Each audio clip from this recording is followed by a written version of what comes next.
Hi, welcome back to Unit 3 Punctuation. This is Lesson 2, Semicolons. You'll find this information in your textbook on pages HB 84 and HB 85. As this cartoon illustrates, the semicolon, or in emoticon, the winky face, separates two independent clauses that are closely related thoughts. Semicolons offer one way to connect two closely related thoughts. Look, for example, at Martha Stewart's advice about how to tell if a fruit is ripe. A perfectly ripened fruit exudes a subtle but sweet fragrance from the stem end, appears plump, and has deeply colored skin. Avoid those that have wrinkles, bruises, or tan spots.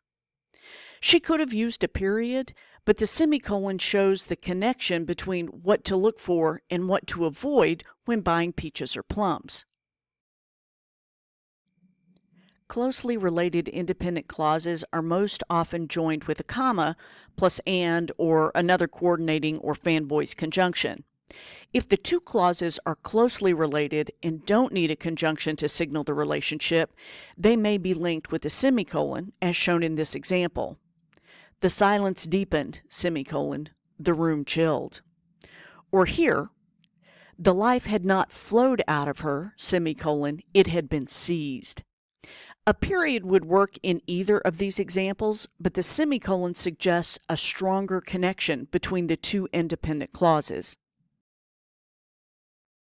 Another option is to use a semicolon with a transition that clarifies the relationship between the two independent clauses.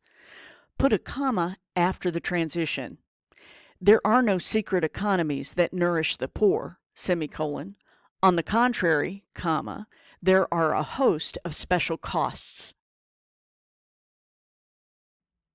Use semicolons to separate items in a series when one or more of the items contain commas. There are images of a few students: Erwin Petschauer, a muscular German boy with a strong accent, semicolon; David Sanchez, who was good at math, semicolon; and Sheila Wilkes, everyone's curly-haired heartthrob. Use a comma, not a semicolon, to set off an introductory clause. When the sun finally sets, everyone gathers at the lake to watch the fireworks. That's a comma, not a semicolon, between sets and everyone.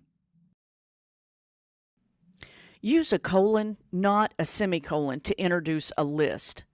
Every American high school student should know that the U.S. Constitution contains 3 sections: colon, preamble, articles, and amendments. Let's see if you can diagnose the cause of the misused semicolon in these pictures from around the internet. The first is a sign cautioning visitors to watch out for swooping magpie larks. Do you see the error? There are actually 2. First, here the protect yourself by semicolon introduces a list, so it should be a colon. The second error is near the bottom with the do not semicolon. This is clearly a warning, but it's not a list. It only has one item, so it doesn't even need a semicolon. This doesn't need any punctuation at all between not and throw. Our next victim will be living with this grammatical error for a while. Do you see it? The first semicolon is correct. The word beware is an imperative. It's a complete thought and is an independent clause with the subject the implied you. However, the second semicolon should be a comma. This quote from Mary Shelley's Frankenstein should read, beware semicolon, for I am fearless, comma, and therefore powerful. Our third and final example of what not to write has already been corrected. This is flagrantly gratuitous use of the semicolon. Every one of them is wrong. In fact, there should be no punctuation except for an end mark in this travesty. And that's without even addressing the excessive capitalization and the triplet exclamation points, followed by a very calm, thank you. Let's look back over what we covered in Lesson 2. Use semicolons to connect two closely related independent clauses and in a series with commas.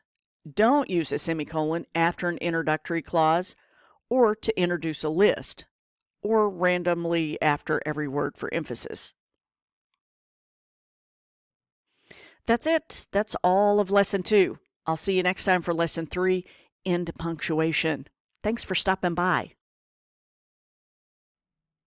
And thanks to Slides Carnival and Unsplash for their help with my slides template. See you next time.